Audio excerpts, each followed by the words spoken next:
gracias a esas mostras de agarismo que chegan dende outras terras. Gracias tamén a Agarismo da Terra, amigos do Foro Aimil, na súa dirección se presente aquí, e gracias tamén a eses 4 bailadores, pero sobre todo, gracias Patricia, a nosa máis fermosa presentadora televisiva que temos o placer de escoitar cada vez. Gracias a todos e boa tarde. Gracias por estar. Boa tarde a todos e a todas. Quero agradeceros en principio o estar aquí connosco, compartir connosco esta festa da música popular galega.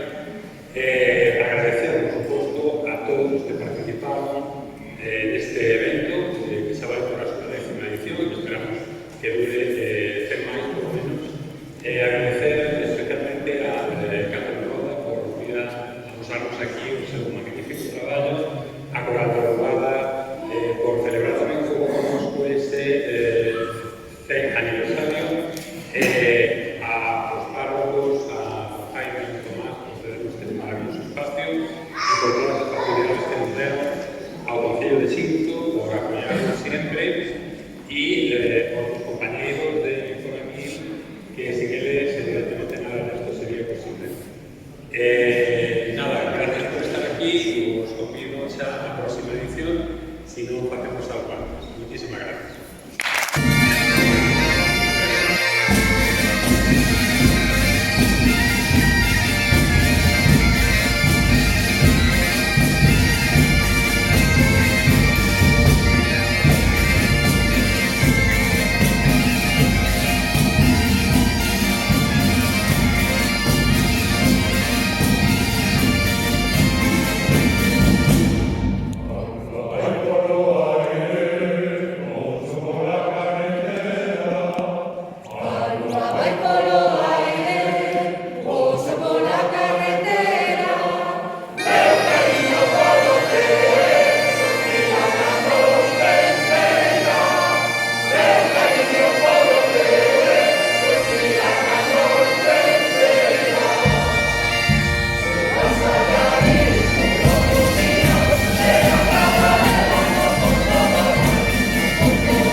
Porta, meniña, venía na tua porta.